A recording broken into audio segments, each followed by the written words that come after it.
우리가 비상 독서 교과서에 실려있는 예술 영역 글을 한번 읽어볼 건데요. 제목은 내가 찍고 싶은 사진이라고 되어 있고요. 이 글은 논설문에 해당합니다. 그럼 논설문은 나의 주장이나 내가 가지고 있는 어떤 이야기를 설득하는 목적으로 적힌 글이라고 볼 수 있습니다.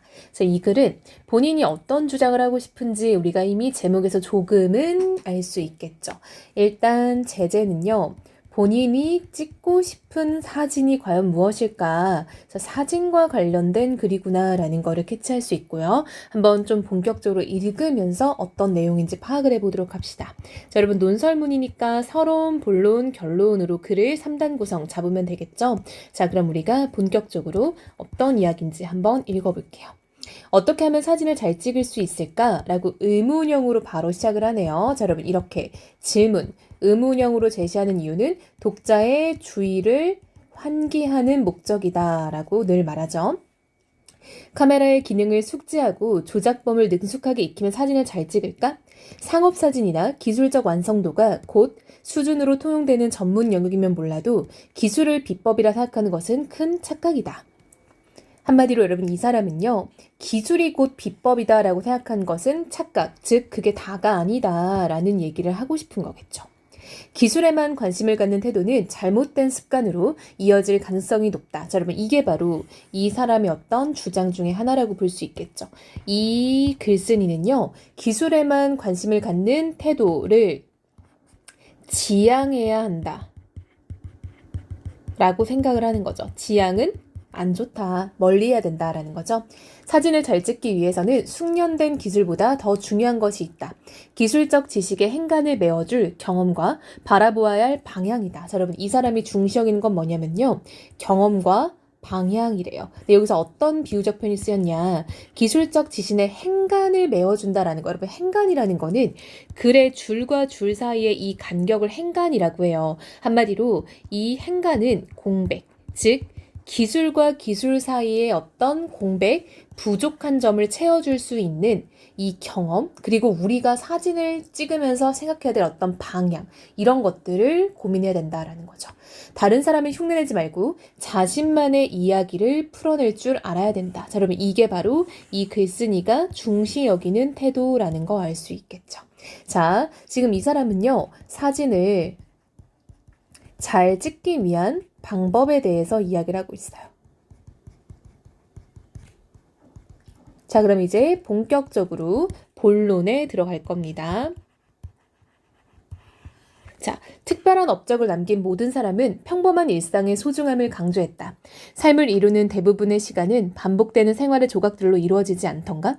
일상의 조각을 모아 붙여놓으면 커다란 벽화가 된다. 자, 여러분, 이 사람은요, 지금 일상의 소중함에 대해서 이야기를 하고 싶은가 봐요. 그래서 비유적 표현을 가져왔어요. 생활의 조각들을 모아서 크게 붙이면 벽화가 된다라고 비유적 표현을 통해 일상의 소중함을 얘기하고 있는 거죠. 한마디로 여러분, 일상이라는 조각조각이 없으면 커다란 벽화를 만들 수 없다. 즉 우리의 일상이 소중하다라는 얘기를 하고 싶은 거겠죠. 위대한 과학적 발견과 참된 아름다움의 표현 또한 숨겨진 일상의 비밀로 재창조한 업적들이다. 한마디로 우리의 일상 속에서 위대한 과학적 발견도 그리고 예술적 아름다움도 생겨날 수 있다라는 얘기를 하네요. 이 평범한 일상을 비범하게 만들어주는 소재는 무엇일까? 여러분 계속 의문형 쓰고 있죠? 바로 우리들 사람이다.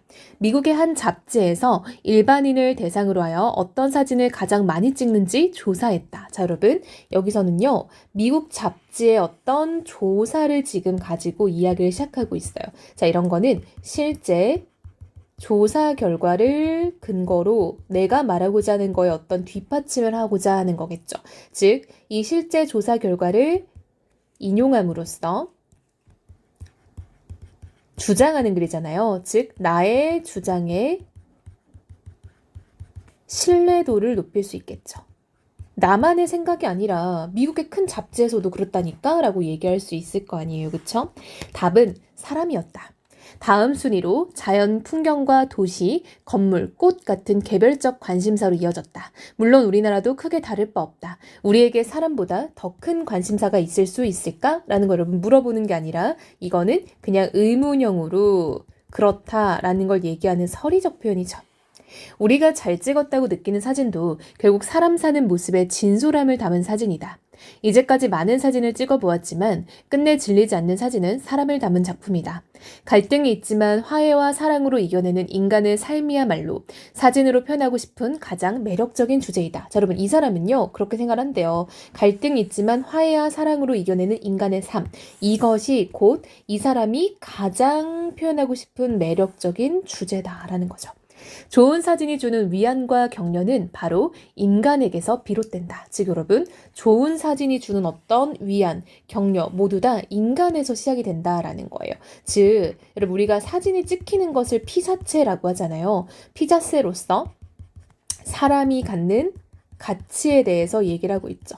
즉 사람이 피사체로 사진에 찍히면 다른 사람들에게 위안과 격려를 줄 수 있다는 거죠. 왜요? 사람들의 삶이 찍히는 거니까요. 신문과 잡지에 등장하는 사진들을 유심히 보라. 역시나 사람 사진이 대부분이다. 잡지 표지도 대부분 사람 얼굴이 차지한다. 인간이 주는 흡입력을 극대화하고 있다는 방증이다. 자, 여러분. 일단 여기서 여러분들이 방증이라는 말을 모를 수 있으니까 꼭 체크를 해놓으세요. 여러분, 방증은요, 어떤 간접적 증거다. 이런 느낌이에요. 자, 그리고 두 번째, 신문과 잡지에 등장하는 사진들을 유심히 보면요. 역시나 사람들이 굉장히 많이 나온대요. 자, 여러분, 그 말이 곧 뭐다? 즉, 인간이 주는 흡입력이 엄청나다라는 얘기를 하고 싶은 거죠. 대부분의 이런 매체에서 사람 사진을 쓰는 이유는 결국 사람들은 사람의 사진에 끌릴 수밖에 없다는 거예요. 신문 기사 속 인물 사진은 눈빛과 표정으로 미처 글로 옮기지 못한 내용을 전달하기도 하고 확신에 넘친 주장이 과장이었음을 단번에 알 수 있게 해주기도 한다. 자, 여러분 이게 바로 다 뭡니까? 이게 사람 사진의 어떤 효과들인 거죠. 그렇죠? 그래서 이런 것들 때문에 사람 사진을 쓴다라는 거죠. 매체 속 인물 사진이 주는 효과가 두 가지 나왔어요. 하나, 둘, 그쵸? 하나는 위에, 두 번째는 아래 이렇게. 사진에 찍힌 모습으로 내면의 본질을 읽어내는 일은 어렵지 않다. 사람은 제 모습과 유사한 사람에게 가장 흥미를 보인다고 한다. 사람을 찍은 사진은 단지 타인의 모습을 남기는 것에 그치지 않는다. 다른 사람들의 모습에서 자신의 현재를 발견하는 것이다. 자, 여러분, 여길 보면요. 무슨 얘기를 하냐. 사람은 제 모습과 유사한 사람에게 가장 큰 흥미를 보인대요. 이건 여러분, 심리학적인 어떤 내용이에요. 심리학에는 이렇게 유사성 효과라는 게 있대요. 그래서 우리는 우리와 유사한 거에 끌리고 흥미를 보인다라는 거죠. 따라서 사람을 찍는 건 단지 타인의 모습을 남기는 것에 그치지 않고요. 그것은 곧 내가 가장 유사하게 느끼는 것을 발견하는 일이다라는 거죠. 한마디로 자신의 현재를 발견하는 행위다라는 거는 인물 사진을 찍는 어떤 행위가 어떤 의미를 가지고 있는지를 말해주는 거다라는 거죠. 어쩌면 사람을 찍는 일은 사진에 투영된 자아를 드러내고 싶은 욕망일지도 모른다. 즉, 내가 가장 유사한 걸 찾아서 찍게 되는 거고 그것은 내 자아가 드러나는 일이다라는 거예요. 이해되고 있죠? 결국 다른 사람의 모습을 통해 자신의 이야기를 하려는 것이다. 자, 그럼 이 사람이 생각하는 인물 사진을 찍는 이유는 뭐다? 심리학적인 효과에 의하면 우리는 다른 사람의 모습을 통해 나의 이야기를 할 수 있다라는 거죠. 즉 이게 바로 인물 사진을 찍는 이유에 해당해요. 근데 여러분 스포를 하자면 첫 번째 이유여서 또 나올 거예요. 쌤이 같은 형광펜으로 칠해줄게요. 또한 사람을 찍는다는 것은 소통의 간절함을 드러낸다. 자, 두 번째 이유죠. 인물 사진을 왜 찍는다? 소통이 간절하기 때문이다. 그토록 많은 사람이 사람을 찍는 이유가 여기에 있다. 자신의 존재를 세상과 연결하고 싶은 속내를 드러내는 것이다.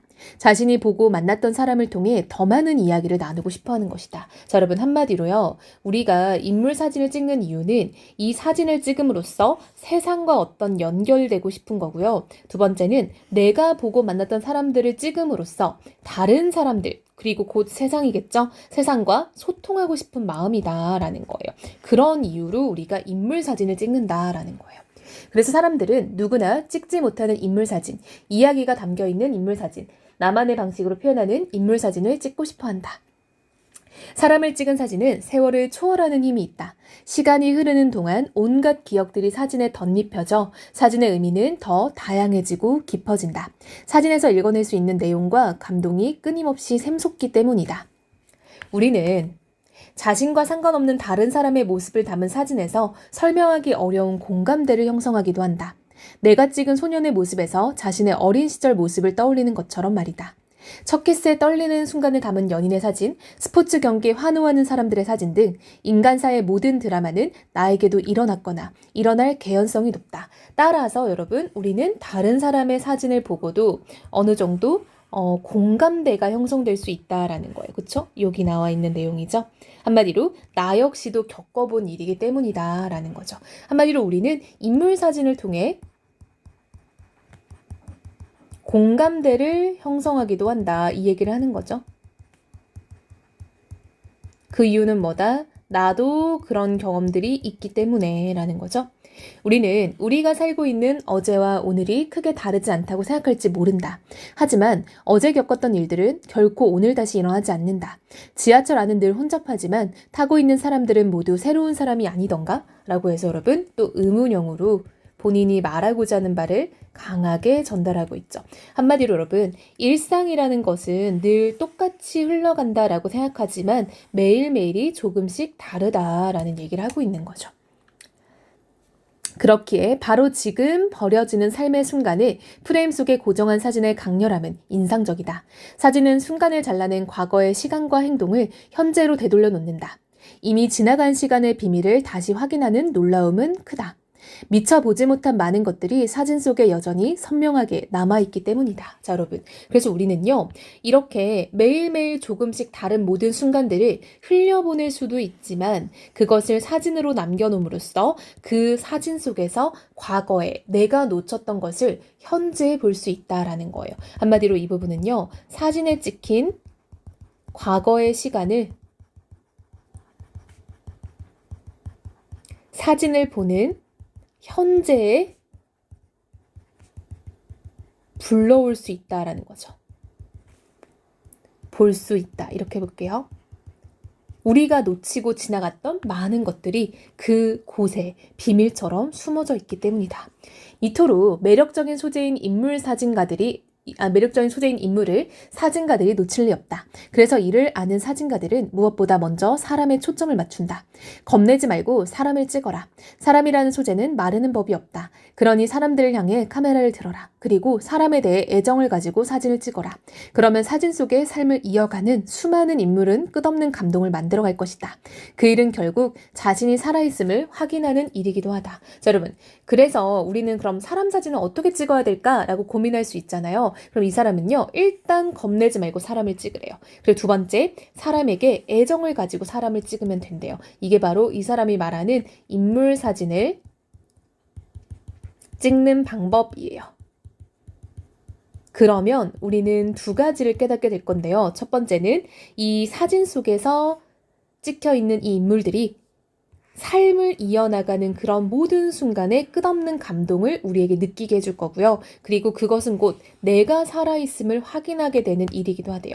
이게 인물 사진을 찍는 어떤 의의라고 할 수 있겠죠. 자, 한편 이제 본론의 두 번째 이야기입니다. 이야기가 살짝 전환되는 부사어죠. 우리가 인물 사진만큼 많이 찍는 사진이 있다. 자, 이제 여러분 앞서서는 인물 사진에 대해서 이야기를 했다면 이제는 이야기가 바뀐 거 보이죠? 이제는 풍경 사진에 대한 이야기를 할 거예요. 바로 풍경 사진이다. 사진 공모전 출품작의 대부분도 풍경 사진으로 채워진다. 봄이면 꽃, 여름에는 바다, 가을이면 낙엽진 숲속, 겨울에는 눈 내린 산이 약속이나 한 듯 동시에 올라온다. 1년 4개를 통틀어 꾸준히 등장하는 바닷가 일출 장면과 석양의 노을 풍경 또한 말할 것도 없다. 자, 여러분, 이런 것들이 주로 풍경 사진의 주된 소재인 거죠. 우리도 많이 봤죠. 이런 것들. 그쵸? 그런데 이상하게도 절경을 보고 감탄하며 사진을 찍어보아도 찍고 나면 풍경들은 다 비슷하게 보인다. 아무리 자연 풍경을 정밀한 묘사력으로 재현한다 하더라도 실제 감동에는 미치지 못한다. 즉 여러분 이 사람은요. 아무리 사진을 찍어도 아무리 멋있는 장면을 찍어도 나중에 다 비슷해 보이고요. 아무리 열심히 재현하려고 하더라도 실제 감동에 미치지 못한대요. 이게 바로 풍경 사진의 한계점인 거죠.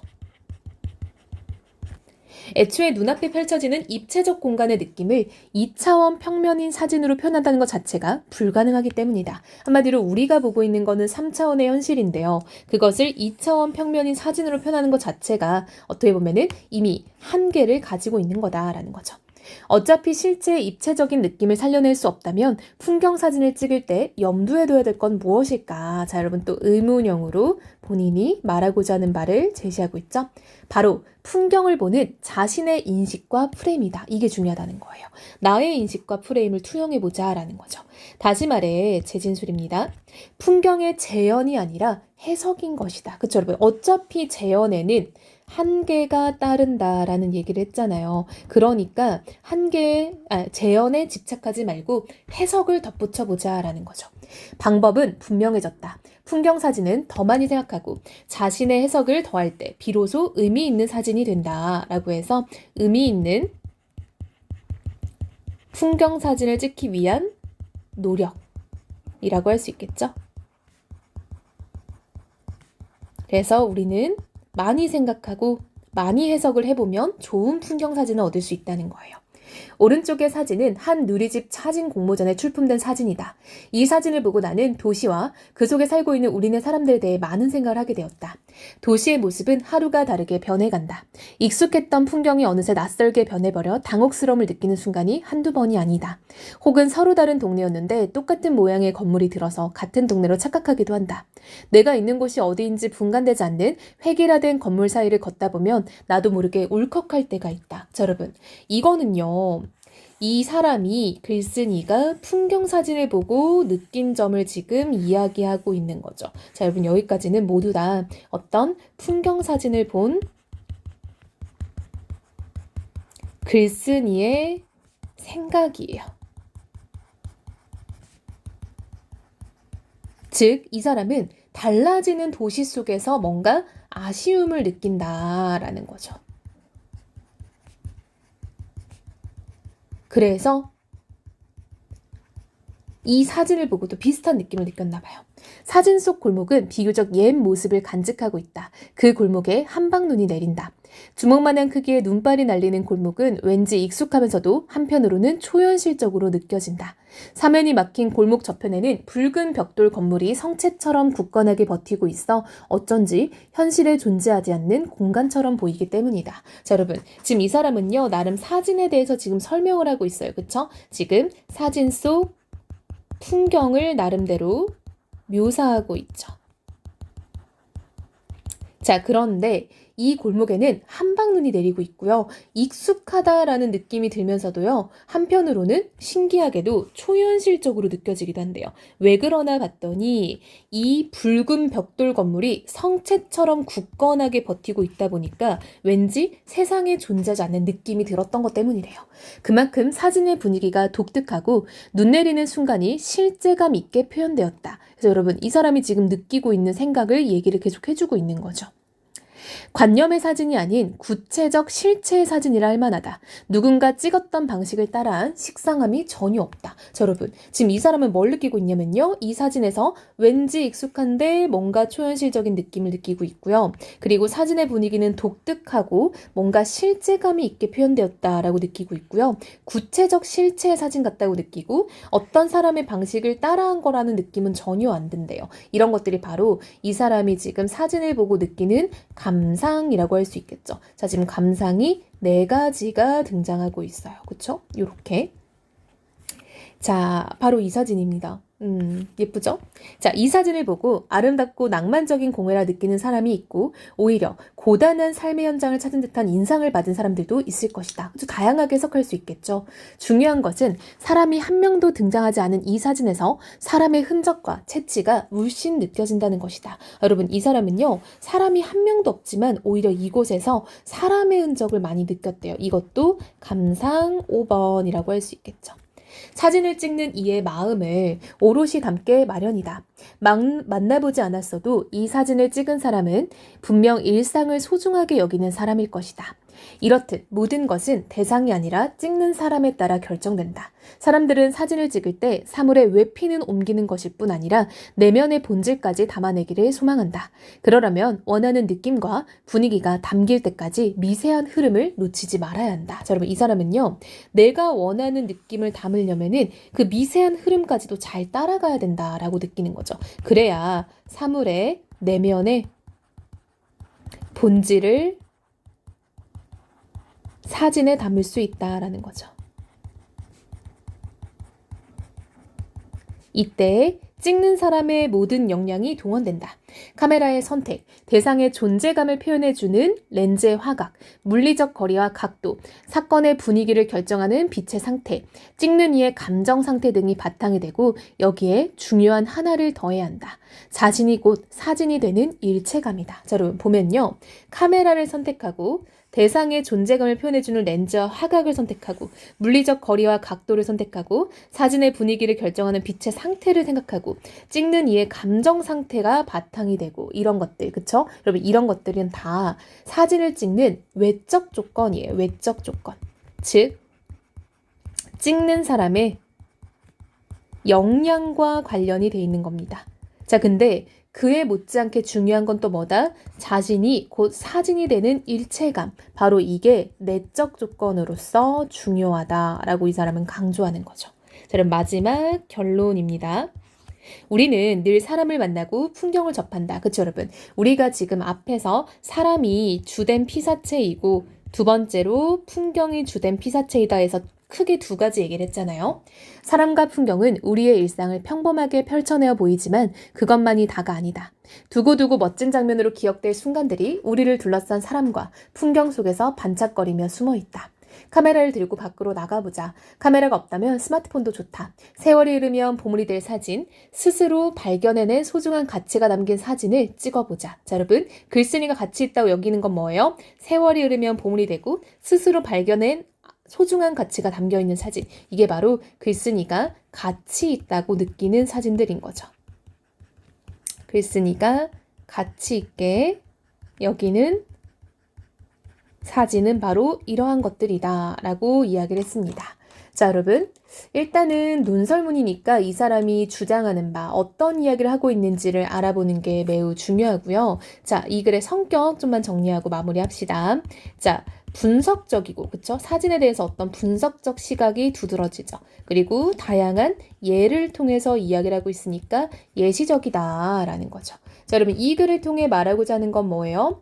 자, 마지막 부분이죠. 스스로 발견해낸 소중한 가치를 담은 사진을 찍자. 사진을 그냥 찍는 게 아니라, 그쵸? 본인의 어떤 가치관, 내가 중요하게 여기는 것, 나와 닮았다고 여기는 것, 이런 것들을 다 담은 것을 말하는 거겠죠. 자, 내가 찍고 싶은 사진이라는 글 같이 봤고요. 그래서 글쓴이가 어떤 이야기를 하는지 한번 잘 따라가 보고 그렇게까지 엄청나게 페이크가 걸리는 부분들은 없지만 그래도 글의 흐름을 촘촘하게 파악하는 것은 중요하다라고 생각합니다.